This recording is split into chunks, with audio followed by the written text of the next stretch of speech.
sehat, semuanya baik-baik saja. Sebelum kita memulai kegiatan pelajaran hari ini, Ibu minta Nona Lisa pimpin kita dalam doa.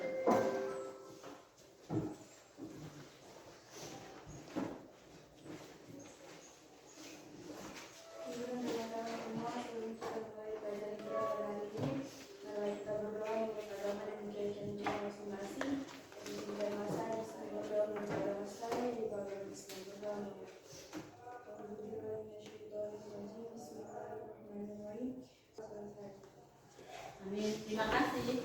Oke. Ketua kelas, adakah yang hari ini tidak hadir? Ada itu. Siapa yang tidak hadir? Fikrul lain, Bu. Fikrun, alasannya Sakit. sakit. Oke. Sekarang cuaca seperti ini, jadi tolong jaga kesehatan ya. Jadi kita doakan supaya dia cepat sembuh, minggu depan dia bisa bergabung dengan kita ya. Oke, baik. Materi yang akan kita pelajari hari ini tentang vektor ya. Tentang apa? Vektor. Ya, tentang vektor. Nah, vektor ini kita masuk pada kompetensi dasar yang ketiga, 3.3, yaitu menerapkan prinsip penjumlahan vektor sebidang. Sini misalkan perpindahan dengan pasangan KD-nya atau untuk keterampilannya itu akan merancang percobaan untuk menentukan resultan bidang resultan vektor sebidang ya. Seperti itu. Itu untuk kompetensi dasar. Kompetensi dasar yang membantu untuk kita bisa melaksanakan kegiatan pembelajaran ini dengan materi tentang vektor. Oke, baik. Ini kompetensi dasarnya. Ibu tanya dulu nih. Pernah dengar itu yang namanya vektor? Waktu masih di SMP. Atau di SMP ada yang belum pernah dapat yang namanya vektor? Nah, kalau kita mau belajar vektor, tentu kita harus tahu dulu yang namanya besaran. Adakah yang ingat atau ada masih ingat itu besaran itu apa? Apa itu besaran? Saya Ibu. Oke, Elsa Dai, kira-kira besaran itu apa? Besaran adalah segala sesuatu yang dapat diukur dan dapat dilihat dari angka. Besaran adalah segala sesuatu yang dapat diukur dan dapat dinyatakan dalam angka. Mantap. Ada lagi? Mana tadi? Oke, kalau kita lihat besaran, berdasarkan besaran satuannya itu tidak dapat menjadi dua. Mungkin ada yang masih ingat besaran angka apa saja? Besaran pokok dan besaran turunan. Besaran pokok dan besaran turunan. Ibu yakin kamu semua sudah pasti bisa toh? Sudah paham tentang pelajaran materi tentang besaran pokok dan besaran turunan. Nah, hari ini kita akan belajar tentang besaran juga, tetapi mempelajari arah dari besaran tersebut, ya kan? Nah, untuk melihat arahnya ada dua besaran yang harus kita pelajari. Yang pertama, besaran apa saja? Besaran vektor dengan besaran skala. Oke, ada besaran vektor dengan besaran skala. Berarti kira-kira besaran vektor itu yang bagaimana? Saya Ibu. Oke, Rizda, bagaimana? Yaitu besaran yang memiliki nilai dan juga arah. Besaran nilai dan juga memiliki arah. Kalau skala bagaimana? Saya, Bu. Oke, yang Besaran skala adalah besaran yang memiliki nilai tetapi tidak memiliki arah. Oke, dia hanya punya nilai tapi tidak punya Arah. Oke, baik. Jadi itu kaitan materi kita hari ini menyangkut dengan besaran vektor ya. Ada besaran secara keseluruhan, ada besaran vektor dan besaran skala. Contohnya untuk besaran skala kan tadi hanya memiliki nilai saja ya. Dia tidak punya arah. Nanti contohnya, si Ayu punya berat itu hanya berapa kilo? Misalnya Ayu sekarang berapa kilo? 42 kilo. Ada arahnya? Ada atau tidak? Tidak ada arahnya. Dia hanya berat itu 42 kilo. Tapi kalau misalkan Ayu berjalan dari rumahnya di mana? Lola. Berjalan dari Lola menempuh jarak 2 km ke arah utara. Berarti itu termasuk besaran skala atau vektor? Besaran vektor. Kenapa disebut besaran vektor? Karena punya arah. Oke, di sini Ibu mau tunjukkan salah satu contoh konkret yang kita bisa temukan dalam kehidupan sehari-hari. Kalian perhatikan. Nah, ini gambarnya ada toh.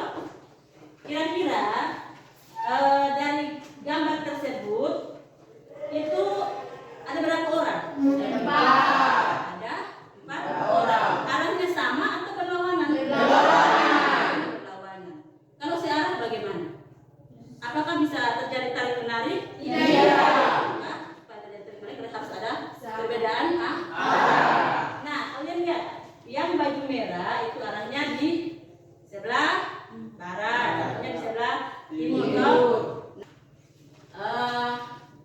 Dari pertandingan tarik tambang, satu timnya itu bergerak searah, berarti nilainya positif atau negatif? Positif. Pasti positif. Kalau dia berlawanan arah, nilainya adalah Negatif. Jadi belajar tentang vektor itu ada yang namanya arah positif, ada juga namanya arah Negatif. ya.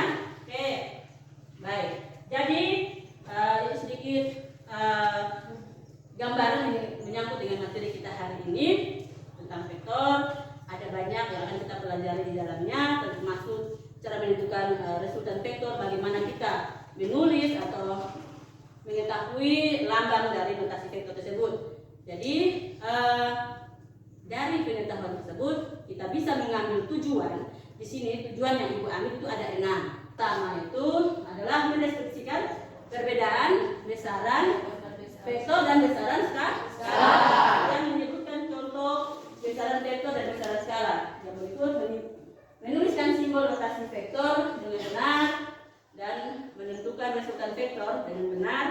Kemudian menjumlahkan vektor secara grafis, dan yang terakhir itu menyelesaikan masalah vektor dengan menggunakan metode analisis. Sebelum kita masuk kegiatan berproses, Ibu minta kalian mengamati video yang akan Ibu tayangkan ya. Nanti setelah kalian lihat, Ibu akan berikan pertanyaan. Nah, pertanyaan itu akan kalian kerjakan secara berkelompok ya. Secara berkelompok bisa berdiskusi. Untuk melihat tayangan itu hanya Ibu kasih waktu 10 menit saja begitu ya. Bisa. Oke, silakan. Amati baik-baik kira-kira kenapa perahu tersebut bisa berkembang ambing sampai nanti terakhir dia akan jadi apa seperti ini. Awalnya kan dia tegak lurus toh, tapi lama-kelamaan dia bertahap gitu. Dia akan mulai berayun-ayun itu karena apa? Nanti ada pertanyaan itu kan.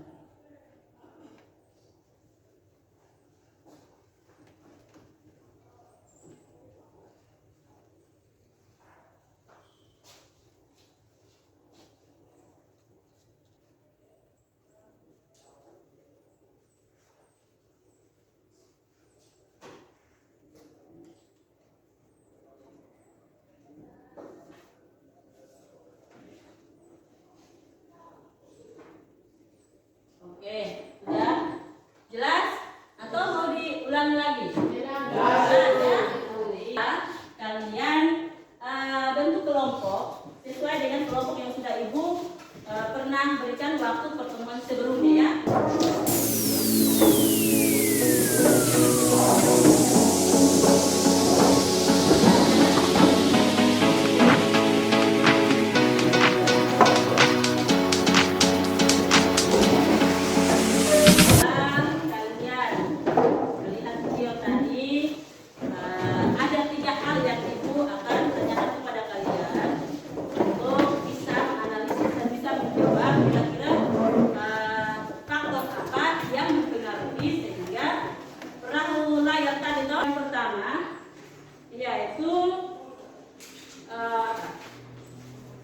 Apa yang harus dilakukan oleh seorang nelayan? Di dalamnya kan pasti ada kemudi itu. Seorang nelayan agar perahu tersebut tidak terbalik. Itu pertanyaan pertama. Akan kamu lihat tadi. Kemudian faktor apa sajakah yang mempengaruhi perahu sehingga perahu tersebut bisa terbalik? Yang ketiga, apakah faktor yang tadinya di pertanyaan kedua itu merupakan atau punya kaitan dengan besaran vektor atau tidak? Ya, bisa. Oke. Untuk menjawab pertanyaan tersebut, di sini Ibu sudah sediakan LKPD. Jadi setiap kelompok akan mendapatkan LKPD. Ada buku paket juga, ada bahan ajar yang disiapkan. Silakan kamu sama-sama membaca atau berliterasi, kemudian mencari solusinya untuk bisa dimasukkan ke dalam LKPD-nya.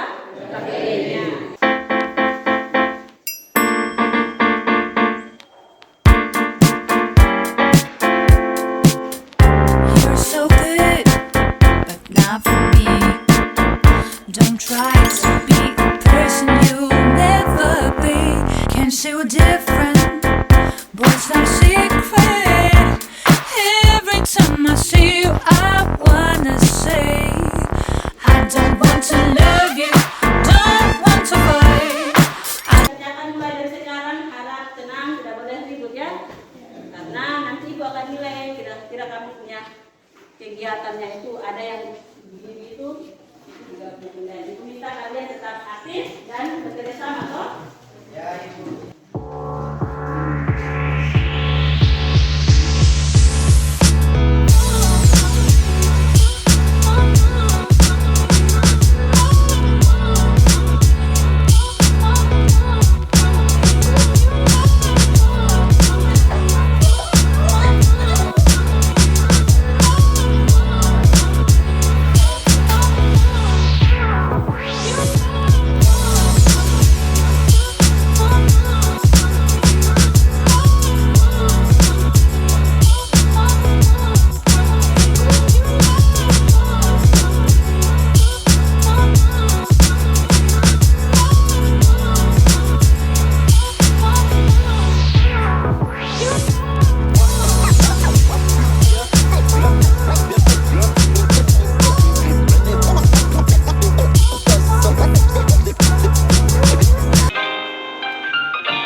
Selamat pagi teman-teman. Terima kasih atas kesempatan yang diberikan. Di sini kami akan mempresentasikan hasil diskusi kami yang akan dibacakan oleh pengatur. Baik di materi maupun di kesempatan saya. Ya, perlu suaranya dikasih besar sedikit ya, supaya kita yang di belakang bisa dengar. Dari ketiga pernyataan tersebut dapat disimpulkan bahwa perahu layar dapat terbalik karena dipengaruhi oleh kecepatan angin dan gelombang. Agar perahu tersebut tidak terbalik, seorang nelayan harus mengubah arah pergerakan perahu tersebut dan memperkirakan arah gerak angin dan gelombang tersebut sehingga perahu itu tidak terbalik.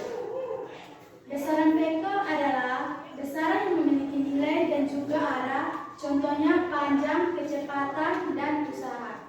Besaran skalar adalah besaran yang memiliki nilai namun tidak memiliki arah, contohnya massa, berat, waktu. Metode penulisan vektor yaitu dapat dinyatakan dengan huruf cetak tebal atau cetak tipis dengan tanda panah di atasnya. Bagi teman-teman yang mau bertanya, kami persilakan.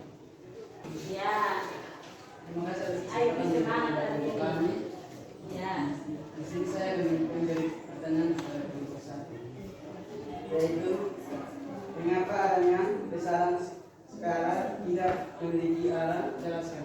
mengapa Mengapa sehingga besaran skala tidak tidak memiliki arah? arah? Jelaskan. Silakan. Ya, untuk kalian loh. Terima kasih. Ya, silakan. Itu. Baik, saya akan menjawab pertanyaan dari Kelompok 3. Kenapa besaran skala tidak memiliki arah? Karena besaran skala digunakan untuk mengukur sesuatu yang hanya memiliki. Contohnya berat. Berat itu hanya memiliki nilai namun tidak memiliki arah. Gimana? Bisa? Oke.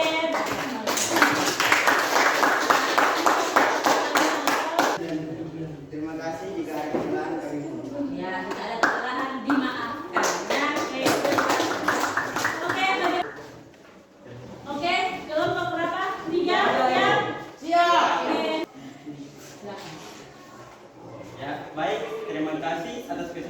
diberikan kepada kami kelompok 3. Kami akan mempresentasikan hasil diskusi kami yang akan dibacakan oleh pemateri. Ya baik, dari ketiga pertanyaan tersebut yang harus dilakukan seorang nelayan agar perahu tidak terbalik dengan cara mengubah arah pergerakan dengan memprediksi arah angin dan ombak. Kemudian kita dapat mengetahui faktor apa saja yang mempengaruhi perahu itu agar tidak terbalik, yaitu karena adanya faktor kecepatan angin dan kecepatan gelombang yang berlawanan, sehingga menyebabkan perahu itu terbalik. Ya, di sini kami akan memberikan kesempatan kepada teman-teman semua untuk bertanya. Pas. Oke, silakan. Sekian dan terima kasih. Oke, kita berikan aplaus. Oke, kelompok berikutnya, kelompok Pagi guru dan teman-teman. selamat Baik. pagi. Ya. Terima kasih atas kesempatan yang diberikan oleh kelompok kami. Di sini kami akan mempresentasi hasil diskusi kami yang akan dibaca oleh pemateri. Oke, silakan. Kesimpulan yang kami ambil adalah yang harus dilakukan oleh seorang nelayan agar perahu tersebut tidak terbalik adalah mengubah arah pergerakan perahu layar dan memperkirakan arah gerak angin dan ombak. Kemudian faktor apa saja yang mempengaruhi perahu sehingga perahu terbalik, yaitu kecepatan angin dan kecepatan gelombang. Dan apakah faktor yang mempengaruhi perahu tersebut berkaitan dengan vektor? Ya, berkaitan karena kecepatan merupakan contoh dari besaran vektor dan juga besaran vektor merupakan besaran yang memiliki nilai dan juga memiliki arah serta memiliki aturan penulisan notasi. Vektor yaitu bercetak tebal dan memiliki panah-panah jatuh. Hasil kesempatan yang diberikan kepada kami kelompok 2 dan akan memberikan pertanyaan kepada kelompok 3. Kelompok 4. Bagaimana cara nelayan mengubah arah pergerakan perahu layar? Kita akan menjawab pertanyaan dari kelompok 2, yaitu dengan mengubah arah pergerakan perahu layar dan memperkirakan arah gerak angin dan ombak. Memperkirakan Arah gerak angin. arah gerak angin. Oke, kelompok yang berikut. Demikian hasil diskusi kami. Presentasi kami jika ada kesalahan kami mohon maaf. Oke, kita berikan aplaus berarti. Nah, sesuai dengan hasil diskusi yang tadi Ibu sama-sama teman-teman dengar, kelompok lain mendengar, itu secara keseluruhan itu sudah menjawab masalah yang tadi kita lihat pada video tersebut, ya kan? Pertama itu perahu, ya kan?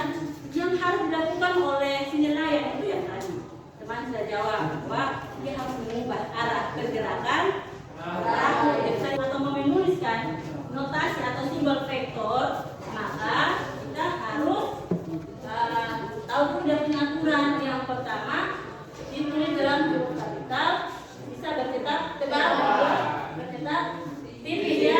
Misalnya di sini ada ruang gaya tidak juga tebal. Berarti ini nilainya berapa? 5 Newton ya. Ini juga termasuk besaran vektor ya, karena dicetak tebal. Kemudian sini itu tulisannya saja begini, kemudian 5 Newton, kemudian ada tanda panahnya. Berarti ini juga bacanya juga vektor. Tanda panah menunjukkan arah. Kemudian untuk menentukan resutan vektor, kalau resutan vektor itu berarti harus ada 2 vektor ya. Kalau tentukan dia punya vektor satu saja, hanya tahu dia punya arah, tapi dia tahu dia punya resultannya. Supaya tahu dia punya resultan, maka kita harus sediakan 2 buah vektor ya. Seperti itu misalnya ada vektor A. Vektor A itu arahnya ke barat, ya ini. Kemudian vektor B arahnya ke utara.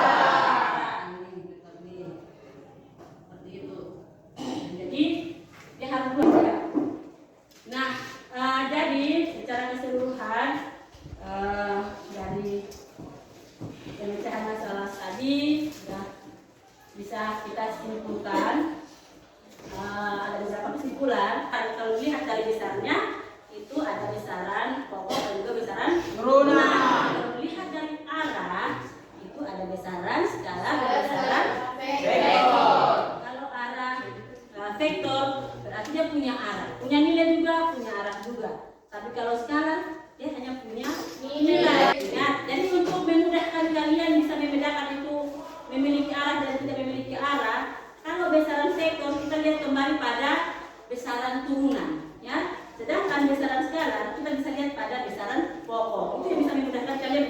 membedakan mana yang besaran pokok, mana yang besaran turunan. Kelas vektor tadi Ibu sudah bilang kita harus memberikan tanda panah. Pernah lihat tanda panah? Untuk menentukan resultan vektor itu kita bisa menggunakan yang namanya metode grafis dan juga metode analisisnya untuk menentukan resultan. Dan juga kalau menentukan resultan berarti ada buat vektor ya, dan juga dia punya resultannya. Jadi kalau metode grafis itu tadi bilang menggambar. Kalau menggambar itu kita bisa menggunakan ada beberapa metode di dalamnya, ada 3 ya. Ada metode poligon, ada metode jajar-jajar, ada metode segitiga. Oke, kita buat yang punya contoh ya. Misalnya ini ada 2 buah vektor, ini adalah vektor A, arahnya ke utara, seperti ini. Kemudian vektor B, arahnya ke timur. Ya, misalnya di sini kalian perhatikan punya resultannya. Ingat panjangnya misalnya 3 cm, berarti di sini juga harus 3 ya. Jangan sampai di sini 3 tarik lagi dan terlalu pendek dan tambah lagi jadi garis, tidak bisa. Kalau arahnya begitu ya tetap harus seperti itu.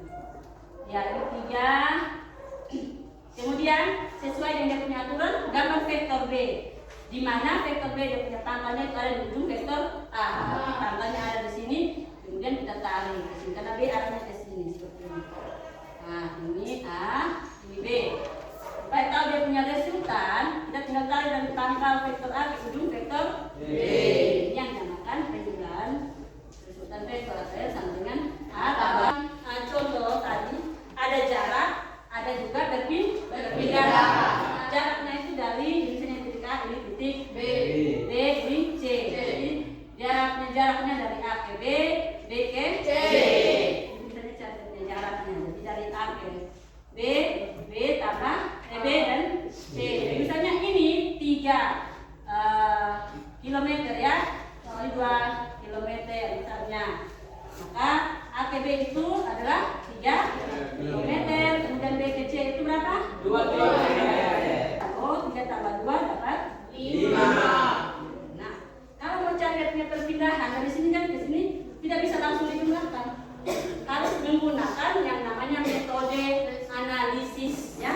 Kan rumus Pitagoras teorema, Pitagoras mana? 1 kuadrat ditambah F kuadrat ditambah 2 F 1 F 2 cos theta ya. 9 tambah 25 24 25 tambah 9 24 34 ditambah dengan 30 bagi dengan 2 15 ya.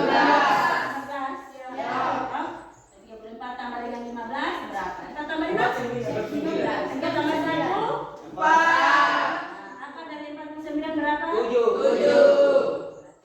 Dia mengalami perpindahan sejauh 7 km. Itu yang bisa kita simpulkan secara keseluruhan.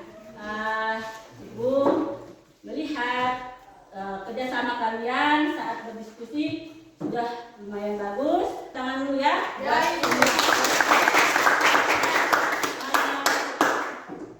Untuk itu, untuk refleksi kita hari ini, kita punya kegiatan untuk refleksi. Ada lembar presentasi yang kamu harus isi, kemudian ada contoh soal. Jadi contoh soalnya silakan kamu lihat di bahan ajar yang tadi Ibu bagikan. Waktunya itu Ibu kasih 5 menit untuk kerja itu. Di kertas masing-masing supaya Ibu bisa tulis ya. Nah, Ibu bagikan ada lembar refleksi menyangkut dengan kegiatan pembelajaran kita hari ini. Jadi kalian punya tugasnya di sini. Tinggal kalian di lembar ini tetap lagi iqbal. Di sini tinggal kalian jawab ya atau tidak ya. Ada 5 pertanyaan. Silakan kamu tulis di sini.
pada pertemuan kita di hari Rabu depan itu masih materi yang sama tentang vektor. Di sini nanti akan memberikan sedikit penjelasan lanjutan.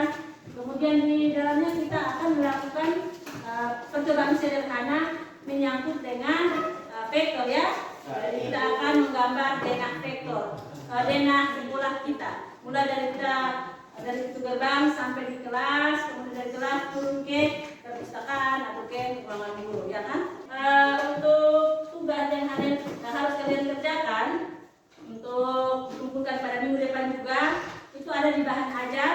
Silakan pulang sampai di rumah. Kalau ada buku, ada HP yang Android untuk mencari berbagai materi atau informasi di dalam internet atau Google, silakan kamu cari penerapan vektor, contoh penerapan vektor dalam kehidupan sehari-hari. Itu yakin kamu pasti paham tuh tentang apa yang kita pelajari tadi ya. Vektor tentang kebesaran skala ya. Ingat, tetap belajar. Jangan anggap pelajaran MIPA itu sangat sulit. Tidak ada yang sulit kalau kita tidak belajar. Kalau kita belajar pasti semuanya gampang. Sebelum kita mengakhiri kegiatan pembelajaran hari ini, ya. Pasti nggak satu lagi, sekali lagi. Fisika itu asik. Fisika itu asik. Menyenangkan.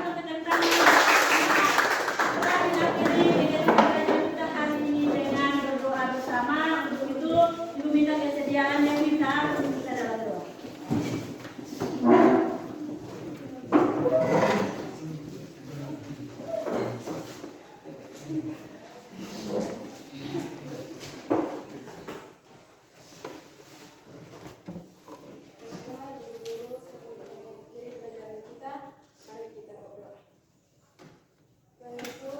Terima kasih kepadamu karena Engkau telah menjaga kami. Bapa, ini doa dan harapan kami, dosa kami banyak kepadamu dengan Tuhan. Terima kasih Bapa di surga, terima kasih. Amin. Terima kasih. Silakan kembali ke posisi semula.